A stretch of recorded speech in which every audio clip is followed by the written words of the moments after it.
A possibilidade é o pressuposto lógico para a existência do ato. Ela abrange a possibilidade material e a possibilidade jurídica. Possibilidade material significa possibilidade desse objeto ser realizável de fato. Há uma antiga piada sobre um governador que, sabendo que ocorriam muitos acidentes envolvendo o último vagão dos trens locais, quis baixar um decreto abolindo o último vagão. Está aí um exemplo anedótico de impossibilidade material. Possibilidade jurídica significa que este objeto pode ser realizado do ponto de vista da lógica que existe nas relações jurídicas. Um exemplo, que também é verídico de impossibilidade jurídica, é o caso de um prefeito que exonerou, por motivo de falecimento, um servidor. É evidente que alguém que já está morto não pode ser exonerado. Mas atenção! Essa questão da possibilidade está sujeita a variações no tempo, pois tanto a realidade como o próprio direito se modificam. Se o presidente Getúlio Vargas, na década de 40, propusesse a criação de um serviço público de telefonia sem fio, ele seria considerado louco e esse objeto seria materialmente impossível naquela época. Hoje, grande parte de nós já se utiliza desse serviço por meio dos chamados telefones celulares. Terceiro elemento, a forma. Podemos dizer que, em sentido amplo, o conceito de forma compreende a exteriorização do ato administrativo e as formalidades e também o procedimento a ser seguido na produção desse ato. A exteriorização do ato administrativo, em geral, se dá pela forma escrita. Essa é a regra geral, pois a forma escrita é a que melhor atende à necessidade de segurança e também de publicidade desses atos. Há um ditado latino que diz: as palavras voam, a escrita permanece. Porém, há outras formas pelos quais os atos administrativos se exteriorizam.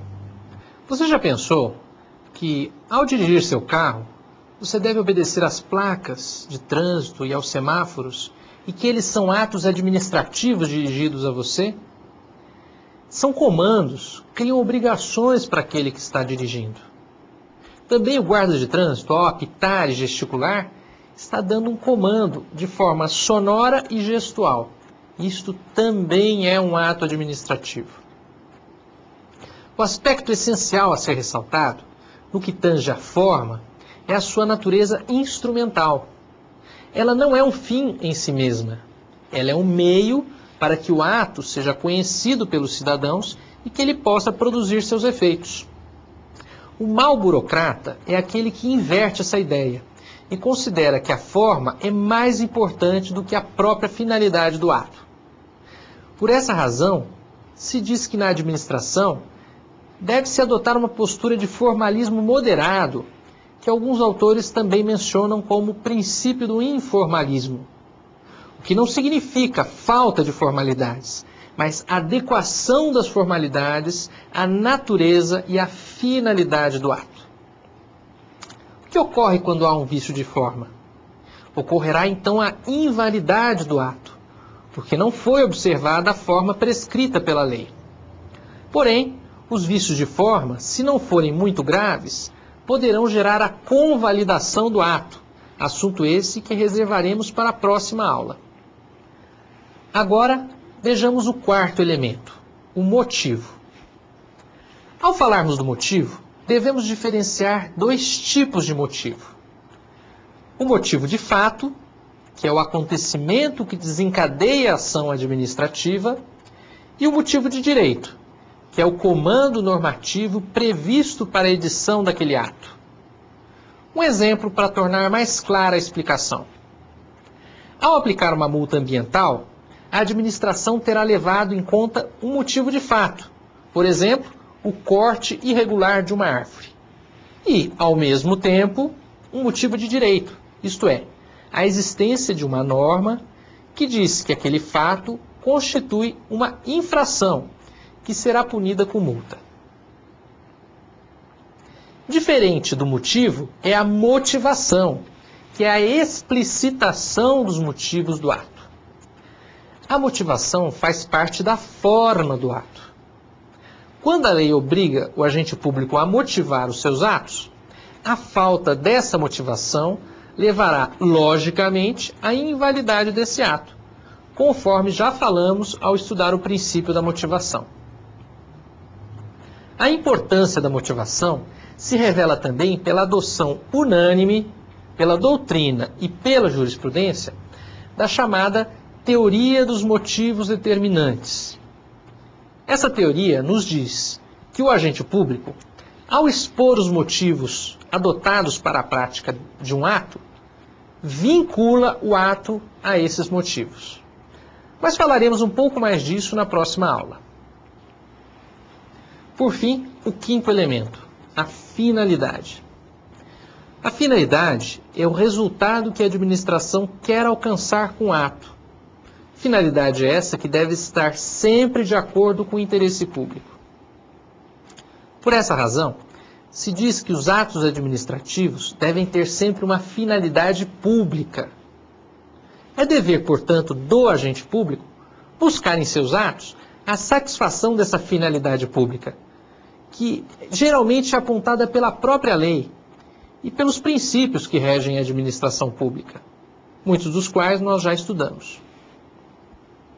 O não atendimento a esse requisito gera o vício conhecido como desvio de finalidade ou desvio de poder, que se caracteriza quando o agente busca um fim que colide com o interesse público.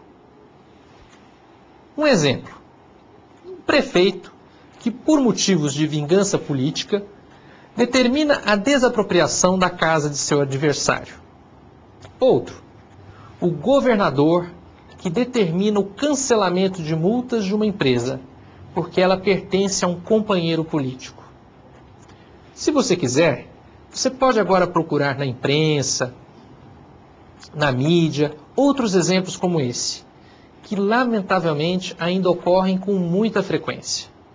São todos exemplos de desvio de finalidade ou desvio de poder, vício que poderá levar à anulação desses atos, caso se consiga comprovar essa finalidade oculta e inconfessável, diferente da finalidade pública que o ato deveria ter.